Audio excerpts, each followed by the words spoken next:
Hello, everybody. Welcome. Yes, we are very excited to have this month, which is April. I can't believe it's already It April, is and it's April even. 21st. I know it's even almost close to Taxes have May. come, taxes have gone, and I would imagine there are still some people working on their taxes. hmm Yes, and we just had Easter, so lots of good things going on. Yes. All right. I'm just doing a couple more things, getting things ready, and then we will be jumping right in. So, we do have a couple of questions that have already been submitted. But before we do that, Amberlee, do we have any announcements that we need to make? Yes. So we have a very big announcement that we have not been really promoting as well as we could have or should have. And we are launching our Steward Lab podcast, and it starts tomorrow. Tomorrow, what's special about tomorrow? So tomorrow is Earth Day. Which I don't think we meant to do it on Earth Day, I but actually did. you did. Okay. Yes. So I think Earth Day is a good day to start because it's really about stewarding the planet and what God has given us. And our podcast is all about how to steward the resources that God provides for us. And so I thought it would be good it just lined up, and we wanted to do it on Tuesday, and Earth Day landed with the perfect time. So I think it was a God thing. Yes. Yeah, so we're really excited. So you can not only just listen to the Steward Lab podcast on any podcast platform out there, you can also watch us on YouTube and see us having these conversations. And if that's how you like to listen to your podcast, that is available. So that is the Steward Lab podcast, and then you can go and see that in on YouTube. That's right. And in fact, I just did a quick, I misspelled podcast, a quick search to see if it worked. I just uploaded it today. Let me just share it with you. Good, exciting news. So, Steward Lab podcast, you'll see right here up at the top. And we have how intentional stewardship can change your life. That is our first episode. If you click into it, you can turn notifications on so that you make sure you don't miss it. This is going to premiere in 15 hours based on when we're recording this right now. So that's 8 a.m. Mountain Time tomorrow morning, April 22nd. So be sure to jump in there and get notified when it launches. We'd love to hear your feedback. Our goal is to deliver one episode a week. Yeah, and so it'll be on Tuesdays.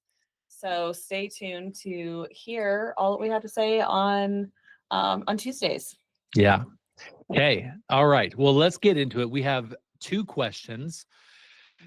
And go ahead. Yeah. So in today's call, we're really doing a Ask a Coach call. So we have people that have submitted questions. We are going to be answering them as best as we can today. And so if you have a question while you're on, feel free to write it in the chat. That way we can have that conversation. And if you would prefer to be anonymous, you can write that out as well. But we can actually do the coaching with you live if you feel comfortable with that. So it's a great opportunity to get your questions asked. And if you think of a question from now till our next Ask a Coach call, feel free to write it in, and that way it will be talked about in our next session.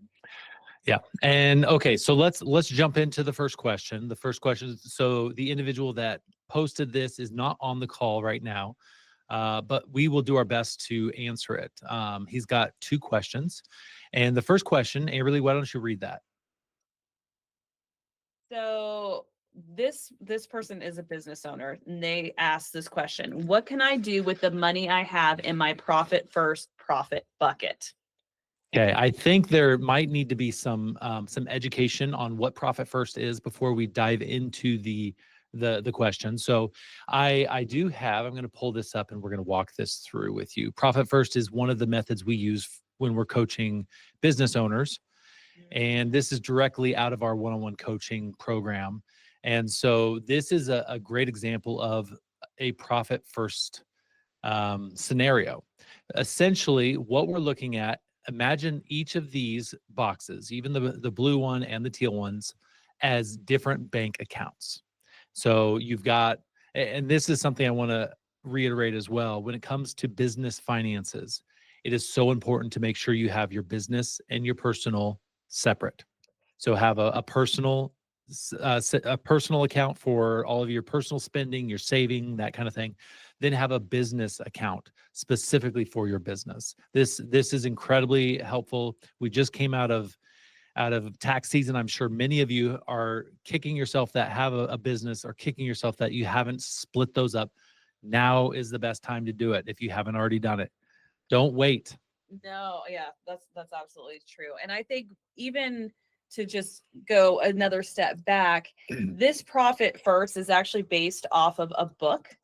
And I'm probably gonna butcher his last name, but it's Mike, oh my goodness, Michalowicz.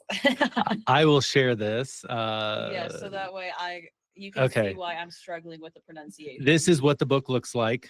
Yes. McClockowicz. So really this method, which we have altered and tailored to our clients, but it really helps business owners with some common struggles that business owners have. The first one is not being profitable at the beginning. It's very easy for people to not be profitable at the beginning stages, and then their business ends up folding. And so when that happens, the business just ends up going into nothing. And a lot of times people even lose money off of that. And so this method is really helping business owners be profitable from the beginning and make sure that they are setting up their business finances in a way that they are able to bring in an income every month. So the concept that we're going to be talking about is similar in a lot of areas of finances. So when you have a little, do the things that you want to do a lot of when you have a lot.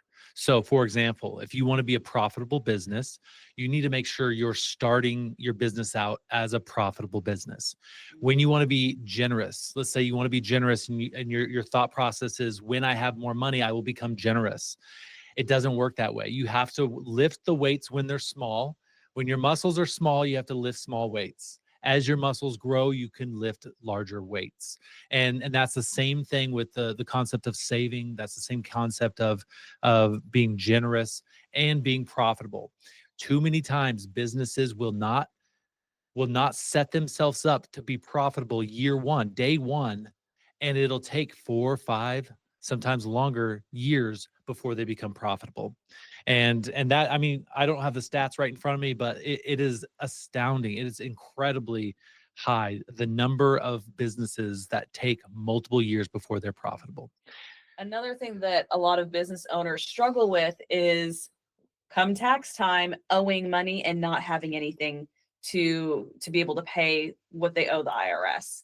And so setting aside money and separating your funds, and we recommend this when you're doing this with your personal funds. If you have everything in one big pot, like most people do, you don't have clarity of where your money is going. And this is especially helpful in a business because you have money going in and out in different ways, and having an idea of where it's going, where you can cut costs, and where you can afford to spend more on is so beneficial. And so the Profit First method is really helping people separate their money in strategic ways, so that way they are assured to have the money that they need come tax time. They have all the money they need to operate their business.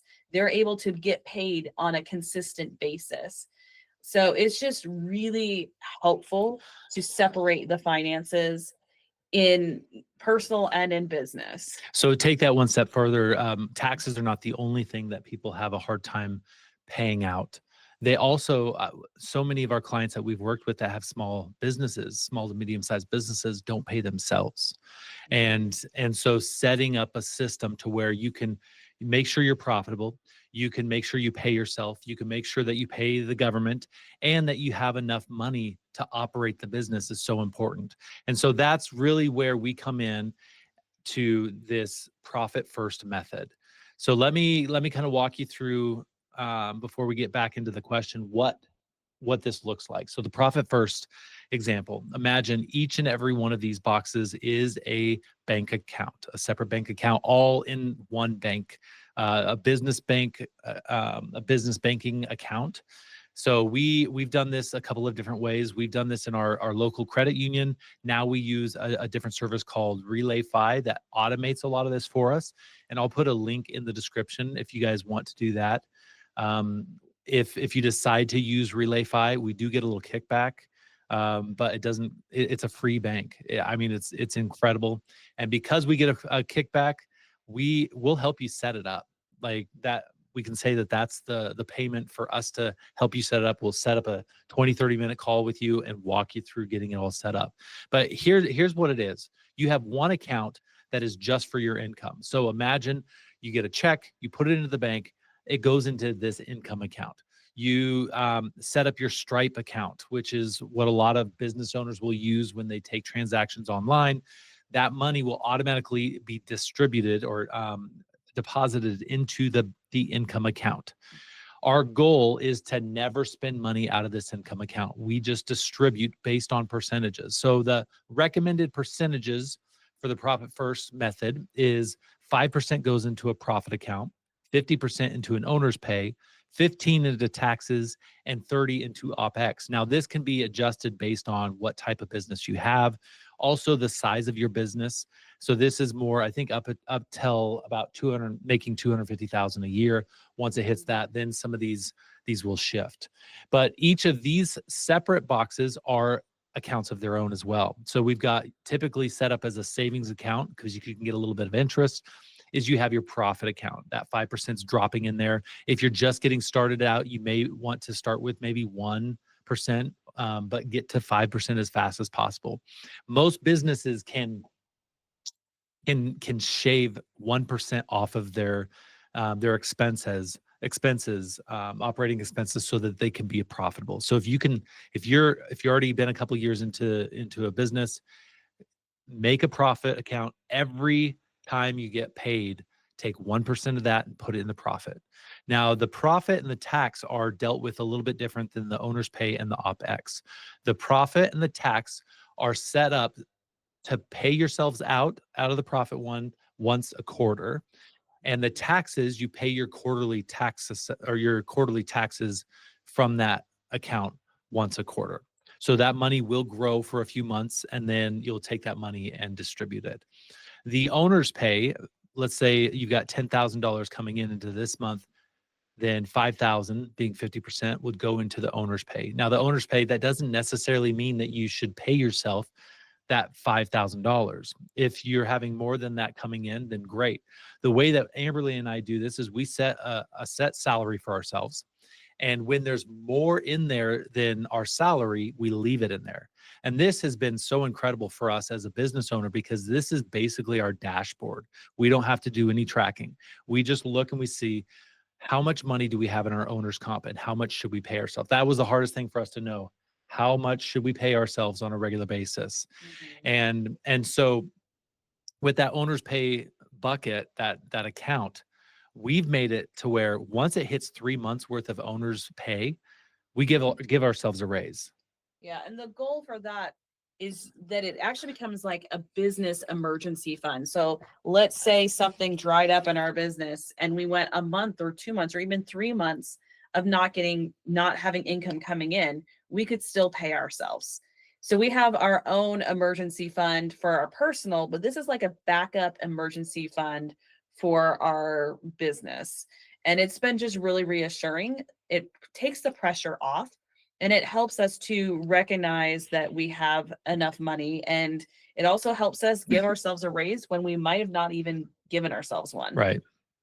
Yeah. And then the tax, like I said already, so many small businesses miss out on setting aside taxes. And at the end, they end up with a $20,000 tax bill. I've seen as high as $50,000 tax bill for some of my clients.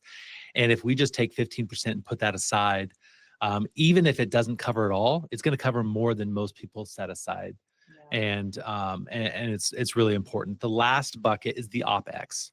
Yeah, and OpEx, that just stands for operating expenses. So that's all of the expenses that you have to run your business. So it could be your if you're renting a studio, or if you have, you buy printers or you buy paper and all the things, like you buy a computer, any of the subscriptions that you have that are business expenses, all of those things come out of the OpEx expenses. And the nice thing about putting it there is you can actually have a clearer idea of where the operation expenses are going, because this is an area that if you can trim, that gives you more money towards profit, towards your owner's pay. And so a lot of times people's operating expenses are so high that they're not being profitable. And then that gives you the clarity of like, hey, this should be at 30%. How can we get it to that point, or that percentage, or get close to that, so that way we actually have some money in there? And not only that, the reality is when you have one account, one business account, it's got $10,000 in it, and you forget about wanting to be profitable. You forget that you've got to pay yourself half of that, and you forget that 15%, 15,000 or 1,500 of that is going to taxes. You start spending like you have 10,000 rather than spending like you have 3,000. And so we do this with the personal finances as well. We separate the money out so that we have good clarity. And again, this is the dashboard. This is the dashboard for your business that helps you make really good decisions. If you're putting about $3,000 in your OpEx every single month, and you have a couple months worth of expenses in there, that you've got $9,000, $10,000 in there, you can now start making better decisions on, should I buy another computer, or should I buy this piece of equipment, or should I, since I have excess, I can get a better deal on fencing material. If you build fences, whatever it is, this gives you so much clarity on what your business is doing, how it's going, and that sort of thing. So in a typical traditional business account, say a credit union, you could go in and you could set up these 5 different accounts. And then on a regular basis, sometimes some people will do it weekly, some people will do it once a month, twice a month, whatever it is. We tend to do it on the 20th of the month.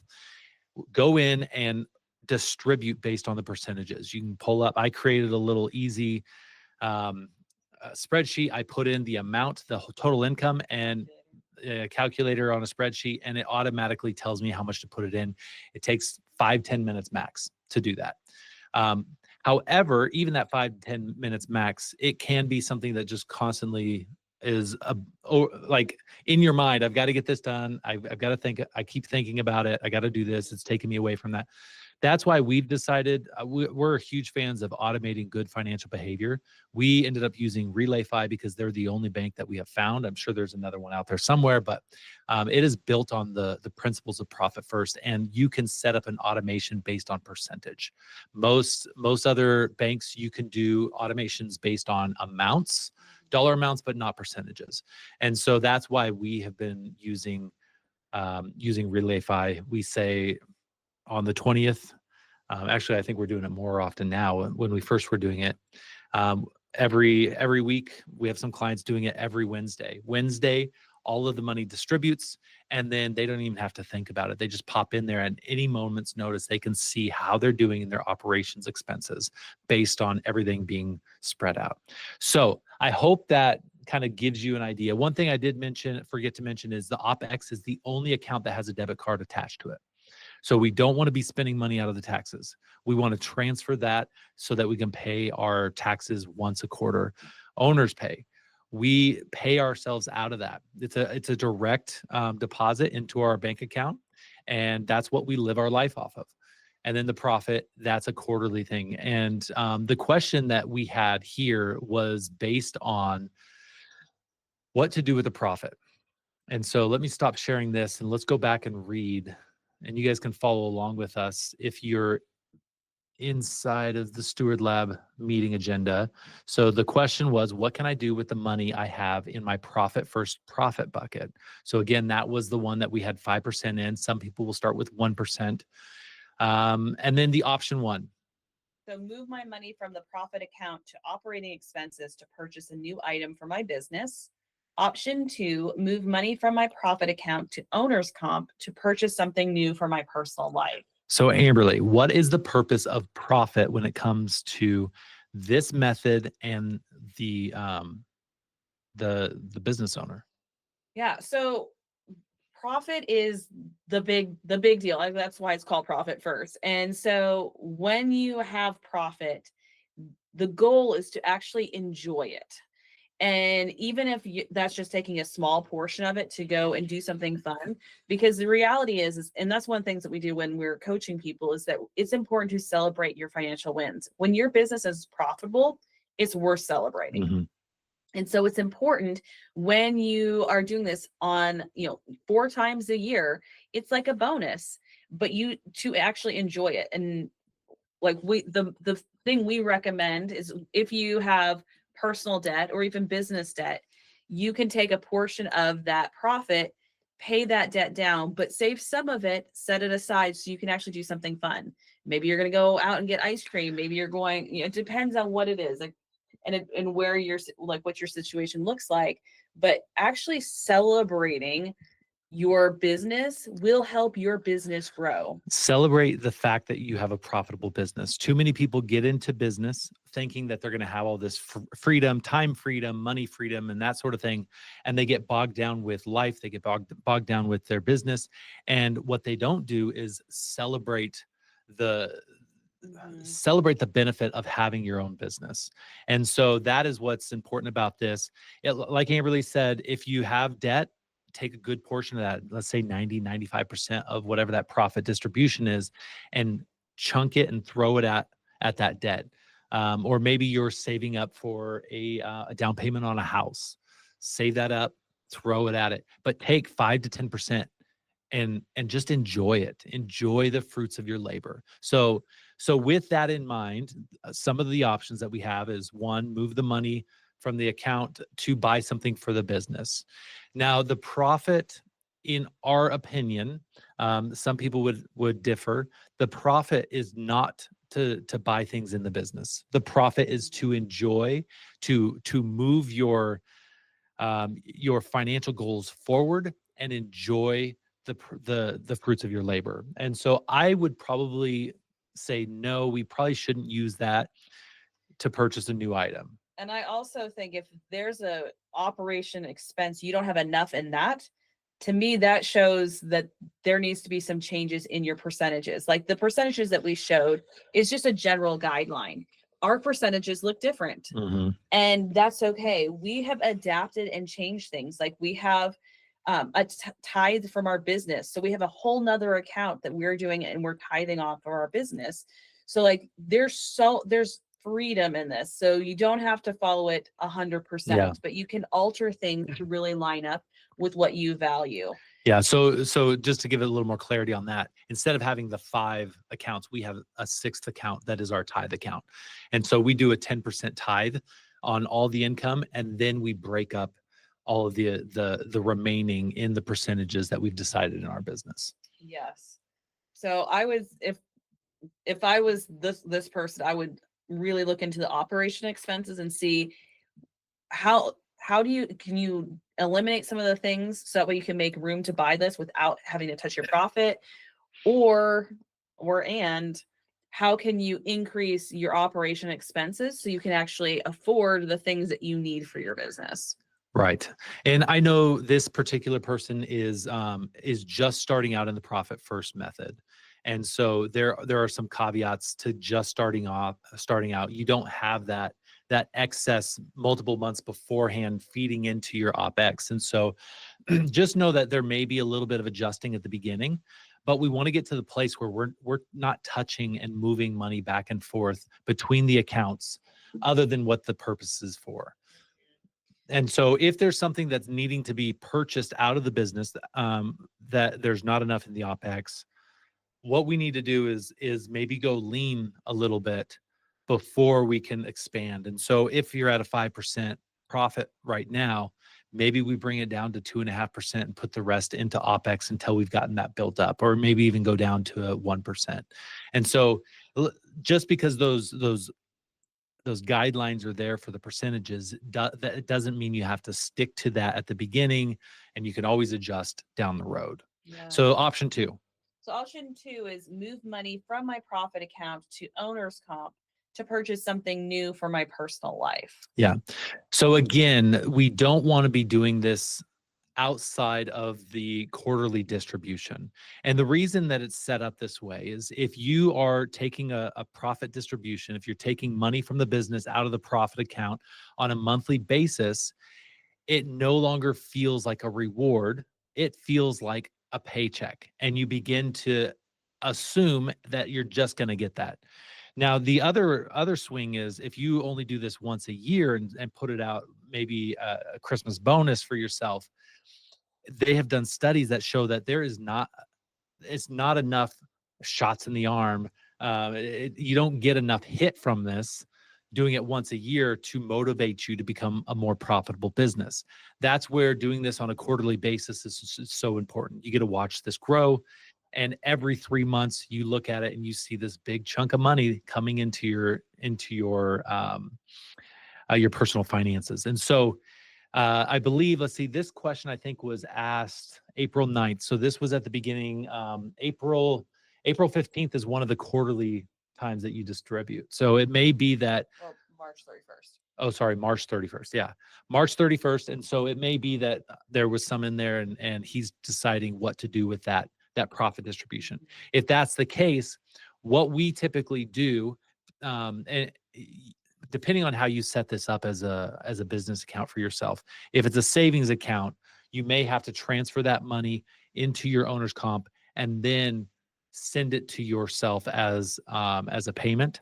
If you set it up as a checking the profit, you can do it directly from that. So for us, we typically take whatever our profit is for distribution, we move it into owner's comp, and then we cut ourselves another check out of that.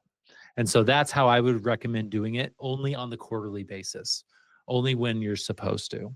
And then at that point, you can do something with your personal life. I know in the next question, there's a trip with Billy's son. That's who wrote this question. And I think that would be perfectly fine to put that towards that. Again, knowing that if you've got some debt and you want to get some headway on that debt, take a good chunk of that and put it towards your debt.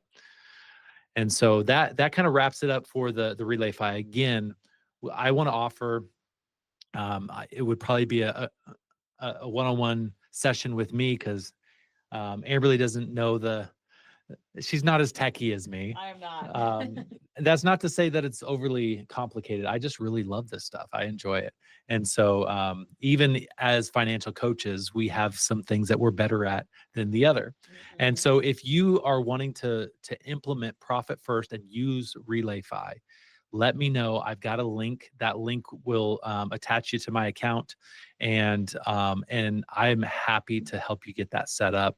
We can spend good 20, 30 minutes and I can just walk you through the whole process and get that set up. Okay, so now on to the second question. The second question is from our same steward. And this one is, he says, I want to plan a trip with my son. Where should I save for this? Where and how should I save for this? Okay, so he's got a couple of options.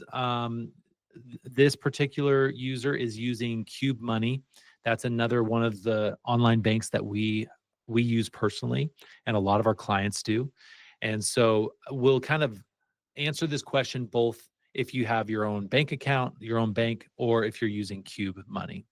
And so the option number one is to make a new Cube and call it Trip with My Son. And then option two is to keep dumping money into my travel cube. Okay. I have some opinions on this, but I wanted to hear your thoughts first. So my first thought is there's some things that we don't know. Key information. When do you want to take this trip?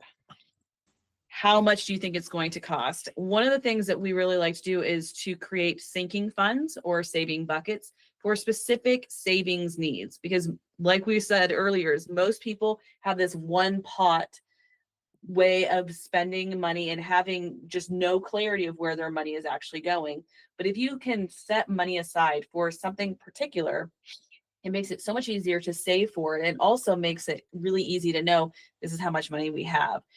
The problem with people when they're doing sinking funds a lot of times is they don't count all the different costs that actually add up. Mhm. So if they're going to, let's say, go on a cruise, they're going to need to figure out how much they're going to be paying for the cruise.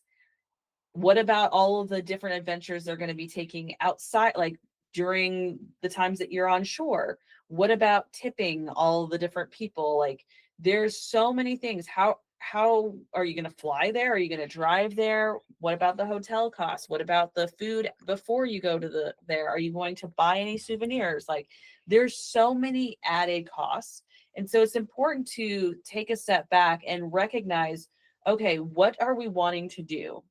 What kind of trip? Maybe this trip is going camping on the like backpacking in the mountains or something.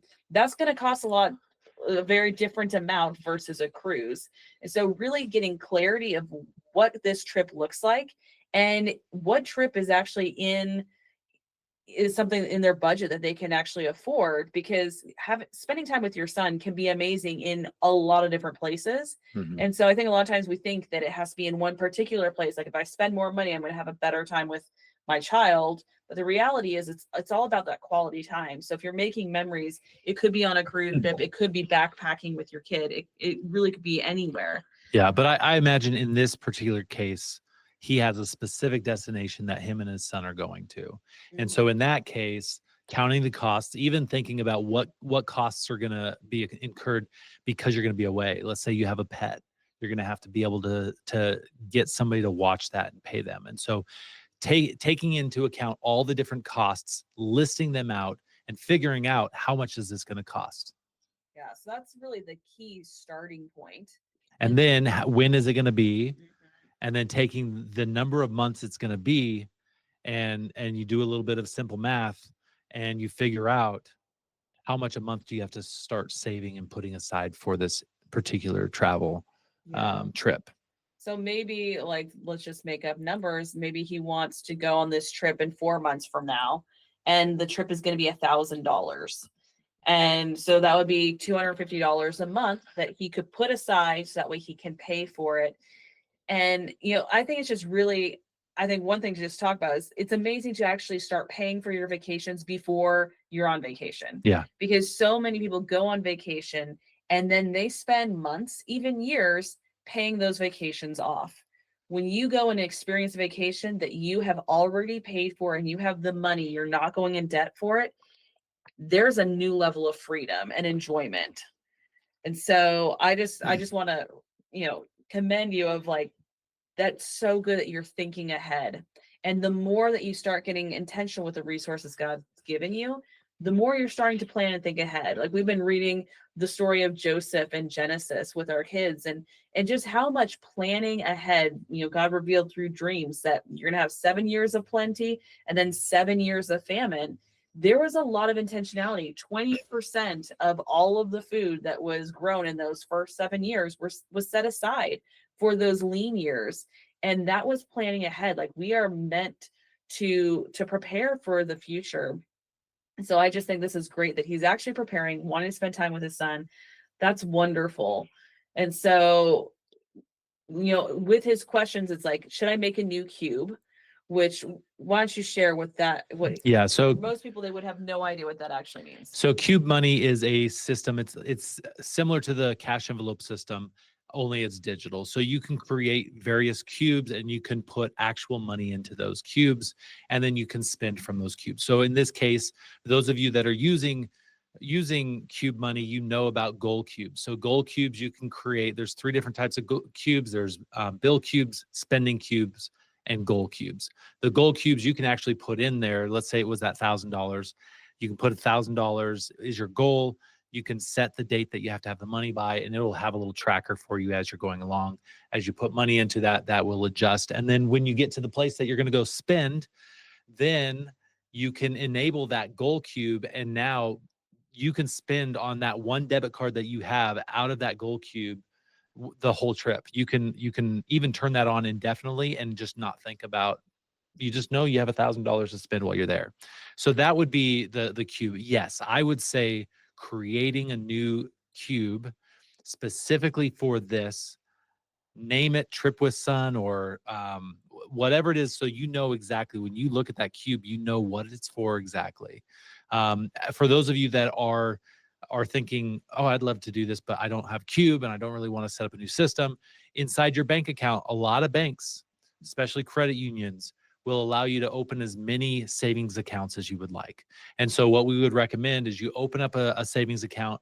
Make sure they're not going to be charging you for it. If you're at an institution that's charging you for every single little account that you have, it may be time for a change. That is my advice. Our credit union that we were doing, we had 20, 30 savings accounts, and there was no extra fee for that. And then you just set up an automated transfer of that $250 into that account every single month. You can typically say, I want it to start on this date and end on that date, so that you don't, get into trouble of doing too many months. And so that's what I would recommend. The second option was to keep dumping money into a travel cube. I'm curious what your thoughts are on that. Yeah, so I think it's great to have a travel cube, but that would be more for like miscellaneous trips. And so I think separating this, especially since you know that you're going to be going on this trip with your son, to have that in a separate cube. It does not cost more to have extra cubes. And the more you have this separated, the more clarity you're going to have. Because if you have just everything in this travel cube, let's say you go on a trip, you might be spending your trip with your son's money on the trip you're going on before that. And so then you don't actually have enough. And so separating that, I think, is really helpful to see that clarity. For us personally, we have a miscellaneous trip fund that we fund. And then we also have specific travel that we're going to, like, wherever we're going to be going for the year, for our next vacation. But that miscellaneous travel one is really helpful because there are trips that we take that aren't as planned. And it's nice to just have something. So if we want to do a weekend away, we have some money set aside. So I think it's really good to have a travel cube and not just completely disregard that, but to also have a specific cube for the trip with your son. And with that said, it may be that inside of your travel cube, you've already accounted for a specific trip like this. Like, oh, I know I want to go on a trip with my son. I don't know quite when or how much it's going to be, but you've budgeted inside of that main travel cube or that main travel account. And I think that's great. However, what I would still do is I would create another account, another cube. And even if you need to say, hey, I've already accounted for like 150 a month going towards this from that other, I would say transfer that money over. And then now, I just need $100 a month more for the next 4 months to be able to get there. Here's what that does. Amberlee already mentioned you don't want to spend your you don't want to spend money on the wrong trip with the wrong money, right? So what I could see if you left it in that main travel fund is, let's say you were planning on spending $1,000 on that trip, but you left it in this big pot of money for travel that you're going to be using all throughout the year. When you look at that, it's a lot harder for you to notice how much you've spent, because it's mixed in with maybe $3,000. So there's $2,000 that's not meant for this. So then you end up accidentally spending $1,200, $1,500, $1,700 on $1,000 trip. That takes away from the opportunity for you to go on future trips as well. And this really is not about you restricting yourself. It is about you giving yourself the permission to be able to do all these other trips as well. So anytime we take money from one place, it prevents us. There's a lost opportunity. There's an opportunity cost. You can no longer use that money that you used on this trip for another trip. Now, if cognitively you think about this and you're like, you know what, I said $1,000. I really want this to be even more special, and I've counted the cost. I understand that that'll prevent me from going on this weekend trip. I'm going to take an extra $500 and I'm going to take my son somewhere really, really special. That's okay. That there's nothing wrong with that, as long as you are looking at what that decision does to future decisions. Mhm. So in short, kind of wrapping up both of these, we've got the profit first. The profit should be used to enjoy the fact that you have a profitable business. And it's always best for you when you're saving for something like a trip or anything else to have it specifically labeled as whatever it is that you're going. And big pots of money cause a lot of havoc in life. We see this all the time with all of our clients. Yes. So did you have anything else you wanted to add to that? I think that really sums it up. I think really it is about separating your money so that way you have more clarity and you know where things are going, and that way you can actually start planning ahead.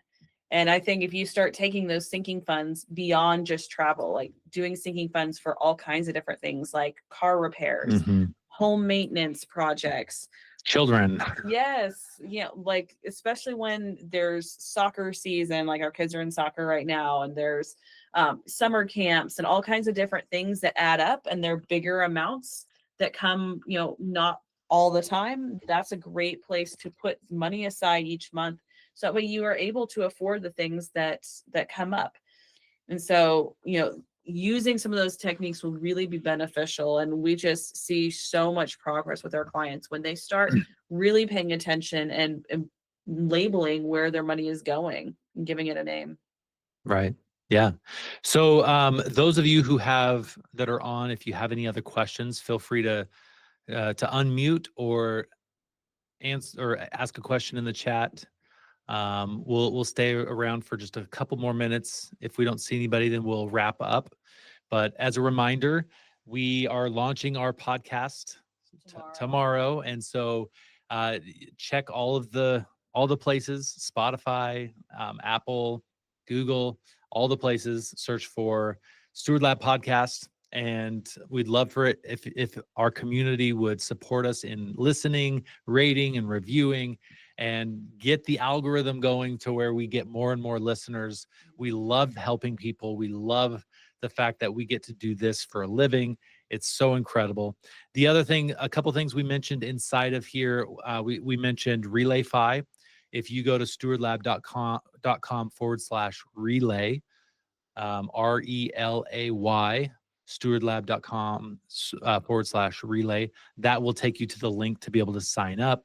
And then once you get to a place where you want to start implementing that, reach out to me, send me an email, james@richlivingcoaching.com, and we can set up a time for us to jump on, and I'd be happy to walk you through that in a one-on-one basis. And then we also mentioned Cube Money. Cube Money, go to stewardlab.com/cube and use Steward Lab as the coupon code. That'll give you 2 free months of Steward Lab to give it a try. If you have any questions, we do have some videos on those that we'd be happy to unlock for you and see how to set those up. But yeah, it doesn't look like we have any other questions. Did you have anything you wanted to add? I think we should let you all know when our next calls are coming. Yeah, So let me pull let's that up. do that so that way we know what is coming. Okay. So we have once a month the Ask a Coach call, which is the call we're having right now. We also have our monthly accountability session. And during that session, you're able to just come and go. Like it's kind of like office hours. So if you are needing to work on anything in your finances, that could be, looking at getting reimbursements, working on your taxes. It could be working on your budget, on paying your bills, all the things that we normally don't always love to do. It gives us the opportunity to do it in community. You're not showing your documents to anyone, but you're able to work, and you have this added motivation. It's using body doubling, which is really a term with the ADHD world, but it really helps to have other people alongside you, working side by side, getting things done. So you can turn your camera off, you can go on mute, work on what you're doing. And if you get stuck, you need some help or some support, we can go and meet with you one-on-one in a breakout session. It's completely private, and we're able to help you if you get stuck or you have any questions on your finances. And so it's a great opportunity to get things done and also get one-on-one individualized support with us. Yep. And you can find that inside of the live coaching sessions area. Click here. You'll notice that today, right now, is happening the Steward Lab monthly Ask a Coach call. May 2nd at 11 Mountain. That is Idaho time, for an hour and a half. 11 o'clock, we've got the monthly accountability session. That's what Amberlee was just talking about. And then inside you can post some of the different things that you're winning at, and we'll celebrate that on there. The next monthly Ask a Coach call is May 19th at 4 p.m. That again is Mountain time. And inside there, you can jump in, go into the meeting notes, and you can ask your questions there as well. But you can also, submit your wins there, but you can also ask questions. And so since we've finished these ones, we need some more questions to talk about next week. So get in here, next month, ask a question, look for the emails that come out. You can always respond to those and we'll add them here. If you would prefer to ask an anonymous question, that is more than okay. Click this button here and that will share this tab instead. That will open up this where you can put your information in. We do ask for your email so that if we have more questions so that we can thoroughly answer the question, we may reach out to you and do that, so that when we're live on these calls, we can give as good of information as possible. But if you fill one of these out anonymously, we will not share your name. We will not share your contact info or anything like that. So that really does it for us today. Since we didn't have anybody come on with their faces today, we have some people on the call. I think we might, just so that we can share the wealth with some of our non-Steward Lab listeners, we might post this in our Facebook just so that people can see what an Ask a Coach call looks like. Yeah. So if that's you, if you're listening to this and you are you are not part of Steward Lab, but you're getting a little taste of this, feel free to go to stewardlab.com. We've got a 7-day trial. You can get in, you can get, I'm raising my hand. Sorry. Stuff popped up. You can get access. Man, everything's just going wrong right now. You can get access to Steward Lab inside there. There's these calls that we've talked about, but there are also mini courses that we have, and we have a forum that you can post and ask questions and get community support. So with that said, I think that's it for today. We're going to sign off. Thank you guys for joining us. Thank you for being wise stewards with your finances, with the things that God's given you. And don't forget to check out the Steward Lab podcast, airing on a podcast platform and YouTube near you. See ya. Bye.